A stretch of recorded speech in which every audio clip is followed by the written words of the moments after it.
Nice to know that people in the know think Brad Holmes is an elite general manager.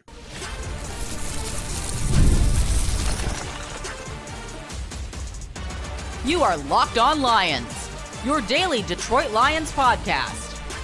Part of the Locked On Podcast Network, your team every day.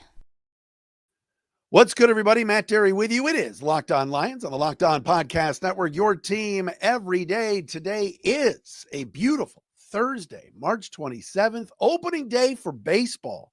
Happy opening day to those of you out there that are baseball fans. Welcome into the podcast as we talk Detroit Lions football with you. It's a Thursday, March 27th into Friday, March 28th. Tomorrow, former Lion Bradford Banta, who of course coached and played for the Lions, and now is an analyst on Fox 2 on some of their post-game shows, joins us regularly here on the pod. We'll have Brad on tomorrow to talk free agency, the draft, and everything else, as we are less than a month away from the draft. And we'll get Brad's thoughts on everything Lions-related tomorrow on the Friday Locked On Lions. Today's show is brought to you by Gametime. Where are you getting your tickets? Download the Gametime app, create an account, use the code LOCKEDONNFL for $20 off your first purchase. Follow us, of course, on all social media platforms.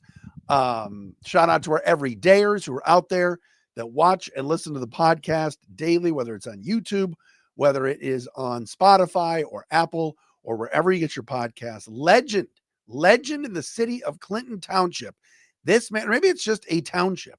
The man in charge of Clinton Township, Paul Gilliam, is a big Locked On Lions fan. Met Paul today at the Southeast Michigan Chamber free-for-all luncheon, and great time today. And Paul is a fan, so he is an everydayer. So shout out, thank you, Paul Gilliam, doing a great job in Clinton Township. Coming up on the show today, one of the better analysts at ESPN today said the other day on a conference call yesterday, called Brad Holmes elite.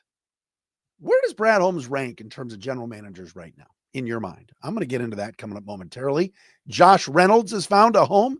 Man, talk about a guy that just a couple of years ago we were saying, man, the Lions need to keep him. All of a sudden, Josh Reynolds just got signed today. We'll get into that. Who are the top 10 free agents still remaining? Should the Lions check in on any of these people? We'll discuss that. And also MLB versus NFL. I got a little story for you that again shows why the National Football League is up here and every other sport is down here. Now, I'm not saying that every other sport sucks, not at all. But I'm just telling you, the NFL is so high up and so elite. It is wild. All right, a great story that was written up today in the Free Press by Dave Burkett. But ESPN analyst Mike Tannenbaum, the former general manager of the New York Jets, was on a draft prospects conference call on Wednesday just to talk about the draft and everything else. And he made a comment about Brad Holmes when it comes to the draft. Tannenbaum said, quote, "I would certainly put Brad Holmes up there in the elite category. I argue with anybody. Well, how not? We need another year with Arnold and Rakestraw from last year, but I still think those guys are going to continue to contribute. But really the bulk of their roster, I think Brad's added players that can in meaningful ways help just up and down. Lions, of course, are a Super Bowl contender. They were a Super Bowl contender last year and the year before.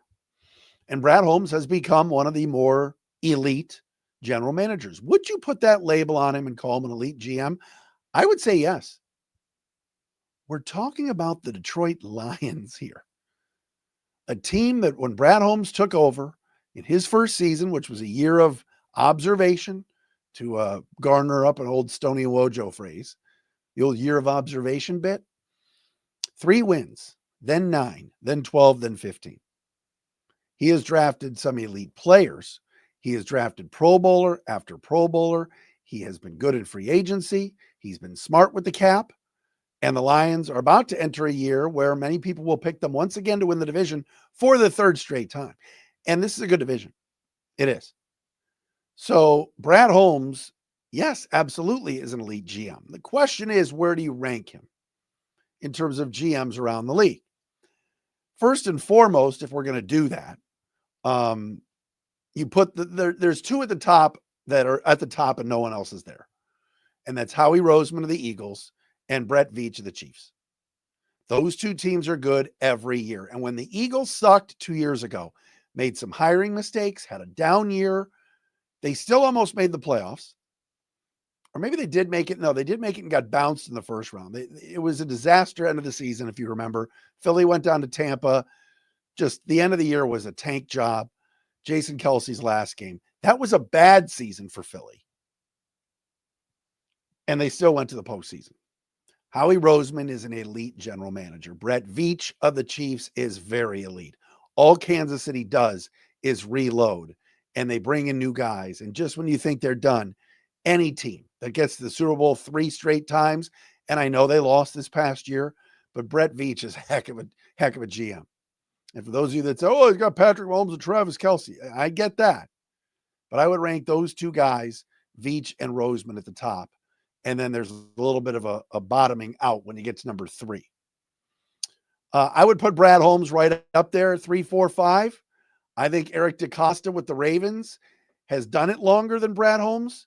And he took over for Ozzie Newsome, I believe, in 2019. And all Baltimore does is win. The Ravens are a winning franchise. They've had attrition. They've lost assistant coaches. They've lost coordinators. All right. They've gained coordinators. And they're phenomenal. The Ravens are a winning franchise, and they play and they reside in maybe the best division in football year in and year out in the AFC North. Yes, the Browns have been kind of a dumpster fire, but 2 years ago, the Browns made the playoffs. Steelers seem to be knocking on the playoff door every year, and the Bengals were just in the Super Bowl a handful of years ago. Eric DeCosta, to me, I would put ahead of Brad Holmes. Then we're looking at guys like Brian Gutekunst in Green Bay. Goody, who kind of ran his mouth a year ago about the Lions. And he ate some humble pie last year as the Lions won the division again over his Packers. But Green Bay's got a really good team.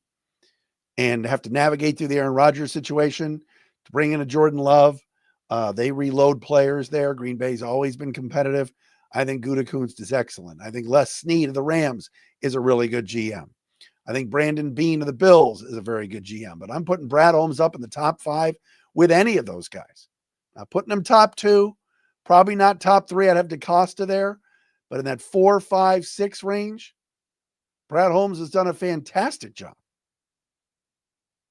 He's drafted foundational players that could end their careers here in Sewell, St. Brown, Hutch, Aleem McNeil, Sam Laporte, and Brian Branch. And don't tell me, oh, well, I could have drafted Aiden Hutchinson at 2 after Trayvon Walker went 1.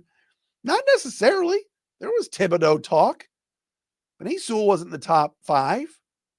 Brian Branch was a second-round pick. Sam Laporta was a second-round pick. Jack Campbell was a second-round pick. Aleem McNeil was what? 3rd or 4th round pick? I mean, come on. Amon-Ra, 4th round. Elite players, foundational pieces. Brad Holmes is a top 5 GM, and if there's anybody that says he's not elite, they're wrong. Mike Tannenbaum is spot on. When it comes to the draft, he's elite. And I think when it comes to everything, he's elite. This guy's done a phenomenal job. He has turned the culture around. He's hired good people. He's let his coaches coach. And John Dorsey's still there. Ray Agnew is still there. Chris Spielman is still there. Yes, they've had some movement because guys have gone and left for other places. But for the most part, those were elevated positions for those individuals. Brad Holmes has kept his crew around because they like working with him, and he's damn good at what he does. This was a guy years ago that was working in the Lions media relations department and the Rams media relations department, just trying to get close to anything football related. He's an elite general manager.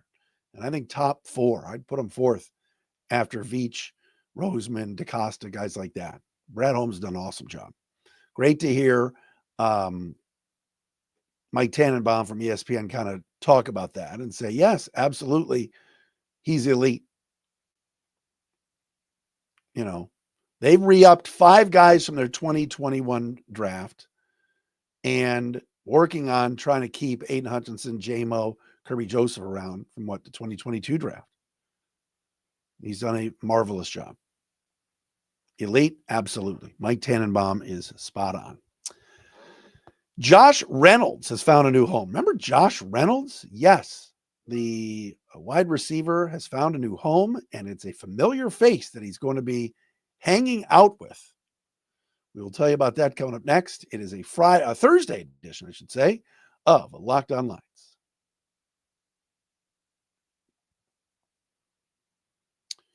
And we told you earlier, Locked On Lions today brought to you by Gametime. Imagine watching your favorite team live, feeling the energy of the crowd, witnessing unforgettable moments. There's nothing like experiencing a big game in person. Getting tickets shouldn't be stressful at all, right? That's where Gametime comes in, making it easier than ever to grab last-minute seats at unbeatable prices. I was on the Gametime app the other night, grabbed some tickets. We're going to Pistons, Cavs tomorrow night. I will be at LCA. I got a great price, and I love Gametime and how easy it is to use. Go with Gametime Picks. Curation makes it easier to find better value for tickets to sports concerts, comedy theater, etc., especially when you use Gametime Picks because they tell you where the best seats are right away. Super deals, lowest price guarantee, or Gametime will credit you 110% of the difference, all right?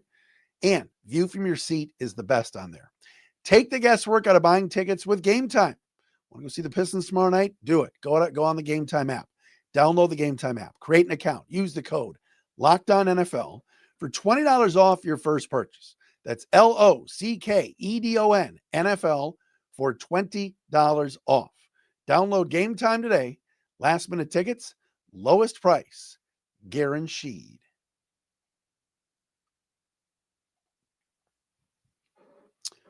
It's Thursday, everybody. It's Locked On Lions, Locked On Podcast Network. Matt Derry with you. Thanks for checking us out wherever you get your podcasts. If you want to be our call of the day, maybe we'll do one tomorrow. You can go to speakpipe.com/Derry podcast page, DERY podcast page. Leave a voicemail there, and you too could be our call of the day. We'll play the best one tomorrow on this very program. Josh Reynolds has found a new home. The wide receiver who spent a couple of years with the Lions, had very, very good seasons with Detroit, and left last year in 2024 to sign a 2-year, $9 million deal with the Broncos. Has signed a 1-year contract, reportedly, according to several reports, with the Jets today. $2.75 million guaranteed, could be worth up to $5 million if he hits incentives. This reunites, yes, reunited, and it feels so good. Josh Reynolds with Aaron Glenn, his former defensive coordinator, who is now, of course, the head coach with the Jets. This would be a nice bounce back for Josh Reynolds if he could find a home somewhere, because last year in Denver, it was a unmitigated disaster. Signed a 2-year, $9 million deal with the Broncos. Remember, the Lions wanted Reynolds back last year, but on a 1-year deal. He got the second year from Denver and Sean Payton and decided to fly the coop and head out to the 303. Got hurt early in the year, then got wounded in a shooting, if you remember that.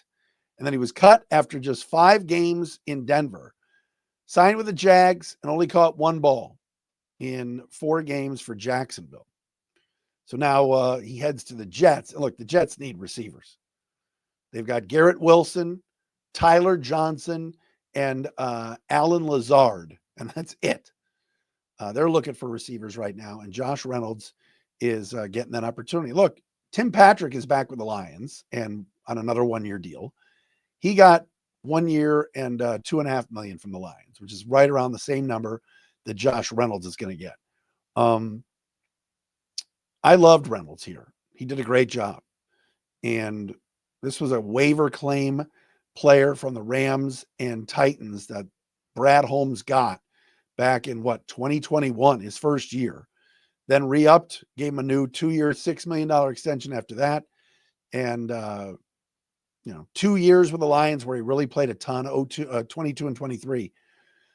8 touchdowns, 78 catches, over 1,000 yards in those 2 years. And he was really Jared Goff's security blanket. And this is just a really good dude, too, that was beloved in the locker room, but again, didn't want to accept a 1-year deal last year. But I'm happy for him. He's heading to the Jets. They need receivers. He knows Aaron Glenn very well.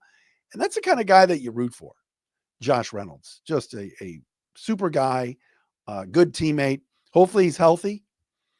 And hopefully he can get back to some form here, playing with Justin Fields and the New York Jets. So congratulations to Josh Reynolds finding a new home.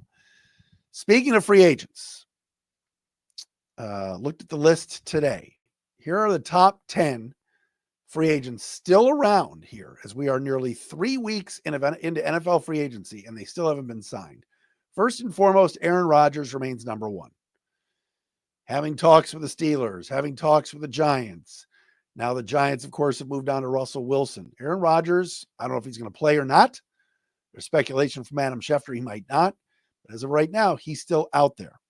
Another guy that nobody has signed yet, and this is an interesting one, is wide receiver Amari Cooper. Would the Lions kick the tires on the 30-year-old Amari Cooper who spent last year with the Bills after he was traded from the Browns? 2 years ago with the Browns, he was really, really good. Really, really good. Caught 85 passes last year. And then 2 years ago, had over 1,200 yards receiving. Tim Patrick is back. Khalif Raymond is back. Jamison Williams is back. Of course, Amon-Ra St. Brown. I'm not sure there's room for Amari Cooper if you're trying to add a fifth receiver. But interesting, he's still around. J.K. Dobbins, who just can't stay healthy, the running back who spent last year with the Chargers, is available. Lions aren't going to do that. Number 4 on the list, Zadarius Smith. Yes. Looking to find a home with his 6th NFL team, because I don't think he's coming back to Detroit. 59 sacks over his past 6 years. Last year with the Browns and Lions combined for 9 sacks. March 27th, Thursday, 3 weeks almost into free agency, and Z Smith is still unsigned. What if he goes unsigned all summer? Would he accept a 1-year deal for a lot less money and come back to Detroit? I don't know. Would I take him back? Sure, at a lot less money. They just saved $6.5 million for this year's cap by cutting him. But is there more to it? We don't know. Mike Hilton, cornerback from the Bengals, veteran, played for a while, 123 career games, good slot guy, a little bit undersized, available. Still has not signed anywhere yet. Mike Hilton is just a solid veteran. I know the Lions just added Rock Ya-Sin and Avonte Maddox, but if they're in the market for a guy that I think is an upgrade from both of those fellas, I would take a look. Keenan Allen still hasn't been re-upped. 33 years of age, not going back to the Bears. Here's one to keep an eye on, folks, and I know plenty of people have brought him up for the Lions, including our buddy Brett Whitefield, and that's Von Miller. 36 years of age, Hall of Fame career. He's played 13 years in the league. Yes, absolutely past his prime, but had a 6-sack season last year for the Bills. What if Von Miller is the edge rusher the Lions could get at a premium price? Reports said he wanted at least $10 million a year, so maybe that's what's keeping him available. But if that number comes down, would you bring Von Miller in? I would. Kendall Fuller is another pretty good player, cornerback, played for the Dolphins last year. His issue has been concussions, so I don't know if I'm in on that because he had 2 concussions last year. Asante Samuel Jr., who played for the Chargers last year, only 25 years of age, but is more of a zone corner than a man corner. He is available. Probably not a fit here. And then the big left tackle and former Cowboy, Tyron Smith, who played for the Jets last year, but had a great career with the Cowboys. 14-year vet, 5-time All-Pro. He is also somebody that has not been signed as of yet, but I don't see the Lions signing Tyron Smith. They've got Taylor Decker. They've got Penei Sewell. But he is out there. So still some good football players in kind of a top 10 list of free agents that are still available. It's crazy to think about some of these veterans that have not been inked yet. But again, teams are maneuvering their salary cap right now. They're anticipating June 1st cuts. They're also, some of them are anticipating making some trades at the draft that will free up some cap space, or the opposite. If teams are adding draft picks, they're going to need to sign those players and need the cap space for that. But right now it's kind of certainly a slow period in free agency when it comes to signing some of those guys. But there were certainly some names on there that were intriguing. I do wonder about Zadarius Smith. I know the owners' meetings are coming up. Brad Holmes and Dan Campbell will be there. So I know Brad will be there. Someone, I'm sure, one of the writers will ask Brad about Zadarius Smith, and we'll get some answers from Brad. I bet maybe at the owners' meetings coming up. I think it's next week or the week after. So we'll have to wait and see. All right. Final thing I want to wrap the show up with is something's going on in Major League Baseball that is completely embarrassing and would never, ever, ever happen in the NFL. I'm well aware that there's a lot more games in football and baseball, 162-17, but this is wild and something that I think the NFL would never do. We'll talk about that coming up next right here on Locked on Lions.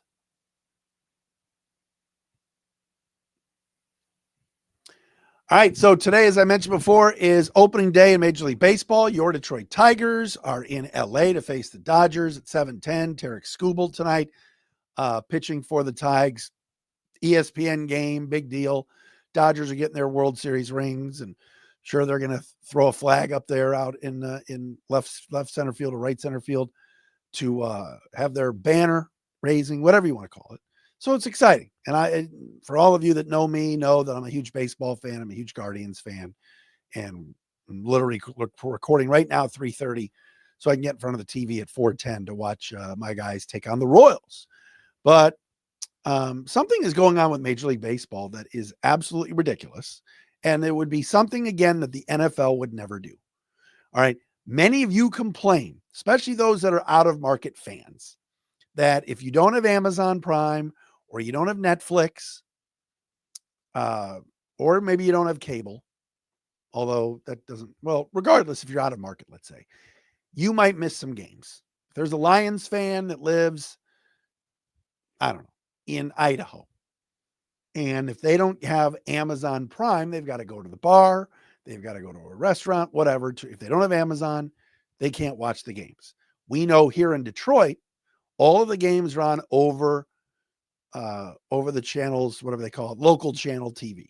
So Fox 2 will carry games. CBS carries games. NBC carries games. If it's on ESPN and Monday Night Football, the ABC affiliate, Channel 7 here, Circle 7, will pick up the games. An Amazon game gets picked up by Fox 2 or Channel 7. Whatever it is, you're going to get to see your teams. So my mother is a Guardians fan, Indians fan, whatever, and lives in Cleveland. All right. And as of today at 3:00, she still does not know how to watch the game. She has regular cable. She's not cut the cord. She's not into the technology to have the MLB.TV package. The Guardians TV is no longer on Bally Sports Ohio. They are on something called Guardians TV. They started their own network because of the bankruptcy with Bally's and all the things. So you can, like, if you're like my brother who lives in Cleveland, you pay a $99 package fee for the season to get the games, and you can get them on your Fire Stick, on Amazon, your Roku, whatever it is. However you stream the team, you can get it there for $100. It's fine. All right. I have MLB TV here, so I get out of market games because I can watch the Guardians being out of market, and I pay my $180 for the year. But here's my mom, or here's anybody in some of these markets where they still don't have a local channel or a cable channel to watch the team. The first game is in 40 minutes. And she doesn't have streaming. Now, yes, she's her age. I'm not going to tell you how old my mom is, but I'm 51, so you can guess. Doesn't want to do this streaming thing. She has a cable package. She has ESPN, ESPN2, TNT, TBS. She should be able to watch her team. Imagine the NFL doing something like this. They never, ever would. Ever. Yes, they moved Christmas games to Netflix. Yes, some games are on Amazon and we complain. I don't have Amazon. I live out it. Fine. But for the most part, they're putting the NFL and your team on CBS, Fox, NBC. You're not going to not see your team. How can it be 40 minutes before first pitch of the opening game and the Guardians and some of these other teams are still figuring out where the cable providers will be able to have the games? Stay tuned. We're working on it. It's opening day. What are we doing? Now, the Tigers have taken their broadcasts in-house. So the Bally's guys, Trevor Thompson, Johnny Kane, I don't think they're a part of Tiger broadcasts anymore, from what I'm understanding. But I think the games are still going to be on Bally Sports Detroit, like on my Xfinity cable. So what a mess. The NFL would never do this. It's another Rob Manfred fail for MLB. And the fact that they have not fixed this entire issue where Major League Baseball has and they just lost ESPN, as we know, but has a local package so that everybody can see the games, is stupid. It's ridiculous. We shouldn't have to go buy my mother a Roku or a Fire Stick or whatever to get her to watch the team. Come on now. NFL is just king. They don't mess this stuff up. Are they trying to expand and get on streaming? Yes, they are. But they take care of their fans that cannot stream for the most part. I know out of the games are available. So, all right. Bradford Banta, former Detroit Lion, a long snapper and tight end, will join us tomorrow right here on Locked On Lions. We'll get Bradford's thoughts. He's around the team a lot. On free agency, what they've done, and if any of the names I mentioned today strike his fancy tomorrow, we'll do that on tomorrow's Locked On Lions. Thanks for checking us out, everybody.